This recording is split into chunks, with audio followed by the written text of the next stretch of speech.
हम दस्तक देंगे सेना के शौर्य पर और उस पर हो रही दल बनाम देश की राजनीति पर। भारत पाकिस्तान बॉर्डर भले ही इस समय शांत हो, लेकिन हमारे देश के अंदर राजनीति का तापमान लगातार बढ़ रहा है। लोकसभा में नेता प्रतिपक्ष राहुल गांधी ने ऑपरेशन सिंदूर को लेकर सरकार की नीति और नीयत पर प्रश्न उठा दिए। राहुल के बयान पर राजनीतिक बवंडर उठ खड़ा हुआ है। बीजेपी और कांग्रेस सामने सामने हैं। जुबानी हमले, जुबानी युद्ध अब पोस्टर वॉर में बदल चुके हैं। डेलीगेशन विवाद हो या एक दूसरे पर तीखे आरोप प्रत्यारोप, हर दिन हर रोज मर्यादा की लक्ष्मण रेखा लांघी जा रही है। तो आज हम आपको दिखाएंगे ऑपरेशन सिंदूर से जुड़े राजनीतिक तूफान की पूरी तस्वीर। क्यों ऑपरेशन सिंदूर पर उठ रहे हैं राजनीतिक सवाल और क्यों इसी मुद्दे पर मचा है बवाल और हंगामा।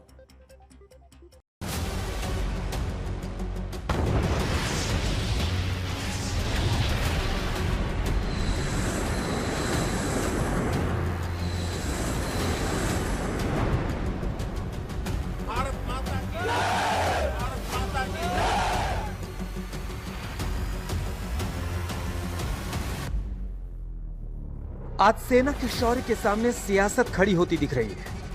भारत पाकिस्तान बॉर्डर पर शांति है, पर देश के अंदर राजनीतिक युद्ध तेज हो चला है। अब मामला सिर्फ जुबानी जंग तक नहीं है, सोशल मीडिया पर पोस्टर वॉर चल रहा है।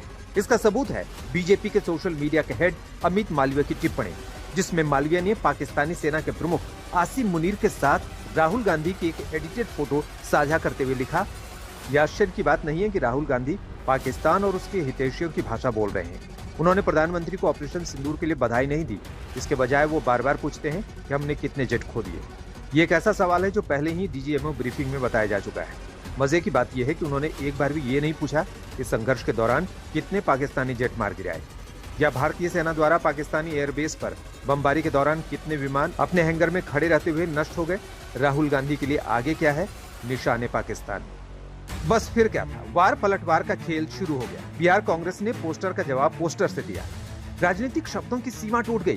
दोनों दलों ने एक दूसरे को मीर जाफर और जयचंद तक कह दिया। सवाल अब सिर्फ बयानबाजी तक सीमित नहीं है। दरअसल लोकसभा में नेता विपक्ष राहुल गांधी ने विदेश मंत्री एस जयशंकर से सवाल पूछा था और कहा था कि पाकिस्तान को हमले की सूचना पहले दिए जाना कोई चूक नहीं बल्कि गुनाह था और देश को सच्चाई जानने का हक है। राहुल के सवालों को हथियार बनाकर पाकिस्तानी मीडिया ने भारत के खिलाफ चला दिया। बीजेपी ने राहुल के सवालों को सेना का अपमान बताया तो कांग्रेस ने इसे जनता के हक में सवाल पूछना कहा। हमें फौज पर भरोसा है, हमारे सैन्य बलों पर भरोसा है। हमें भरोसा अगर नहीं है तो अपने राजनीतिक नेतृत्व पर नहीं है। ये जो देश के, उन्हें जवाब देना पड़ेगा कि क्यों आपने ऑपरेशन सिंदूर किसके दबाव में अचानक रोका। क्यों एस जयशंकर कहते हैं कि उन्होंने at the start of the operation Pakistan को बता दिया था। पाकिस्तान को बता दिया तो शायद हाफिज सईद, अजहर मसूद और पहलगाम के आतंकी इसी वजह से बच निकले। आप पाकिस्तान को बता सकते हैं, पुंछ के नागरिकों को नहीं बता सकते। एक जिम्मेदार राजनीतिक दल जो सत्तारूढ़ दल है, उससे आप क्या इस गंभीर माहौल में, इन गंभीर सवालों में इस तरह की कार्टूनगिरी की उम्मीद कर सकते हैं क्या? लेकिन हो रही है। जब द्वंद्व चल रहा था तब भी कांग्रेस पार्टी और विपक्ष इनके साथ खड़ा था, लेकिन ये तब भी हमारे साथ नहीं खड़े थे। तब भी इसी तरह की हरकतें कर रहे थे, जो वाहियात हरकतें कर रहे थे। ऑपरेशन सिंदूर को लेकर सियासी अखाड़े में श्रेय, संदेह और सवाल का त्रिशूल चल रहा है। वाद संवाद की जगह पोस्टर वॉर से शुरू हुआ नया विवाद कानून की चौखट तक पहुंच सकता है। ये उनका दुर्भाग्य है कि वो ऐसी भाषा बोल रहे हैं। ये देश वो देश है, जब संकट आता है तो पक्ष प्रतिपक्ष साथ एक साथ खड़ा रहा है। इसमें एक नहीं कई उदाहरण ऐसे हैं।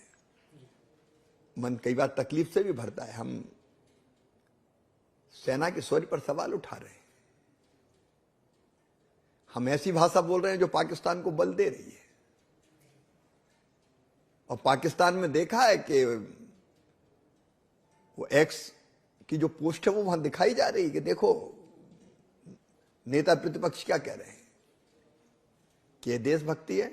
बीजेपी के कुछ नेताओं ने, भक्त की मंडली ने और जो ट्रोल दोरुपल्ली के बीजेपी ने रखे हुए हैं, उन लोगों ने कांग्रेस और नेता विपक्ष राहुल गांधी की तस्वीर को असीम मुनीर, जो पाकिस्तान का आर्मी चीफ है, उसके साथ दिखाया। ये राहुल गांधी की तौहीन नहीं है, ये असल में बीजेपी का असली चाल चरित्र और चेहरा दिखाता है। यही इनका सियाह इतिहास है, इनके पुरखों की पाकिस्तान परस्ती है और इस पर हम लीगल एक्शन जरूर लेंगे, क्योंकि सच सामने आना जरूरी है और सच ये है कि बीजेपी हर बार हिंदुस्तान के खिलाफ खड़ी होती है।